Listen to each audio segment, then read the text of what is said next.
As a tax consultant, very often I hear questions I've never heard before. This is totally fine.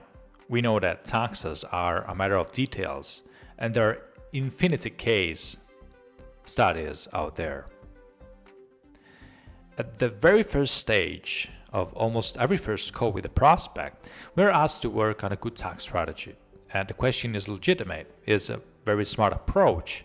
If you're moving to Italy and planning to stay here for a couple of years to, 10 to 20 years, the hardest part of planning your Italian taxes, international taxation in general, is that the whole workflow stands on two pillars: time and money.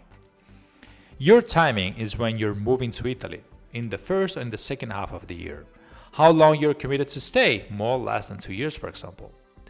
Timing is also connected to how many days you're spending physically in our country after you moved, more or less than 123 days. Money speaks for itself.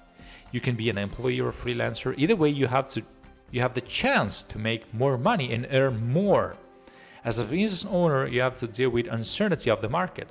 Some years are better than others. You cannot predict it. In general, in life, there are also certain events you're not in control of.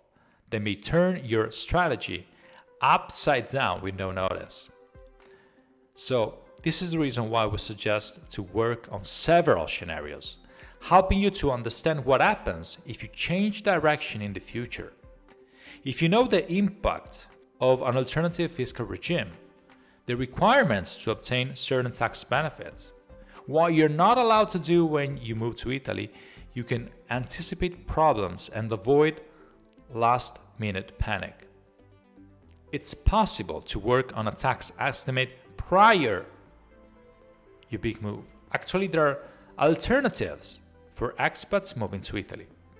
Once you can have a clear picture of everything, feel free to put everything on the table and choose the right one for you. It's a bespoke strategy that fits you, with the safety of a plan B if something goes wrong.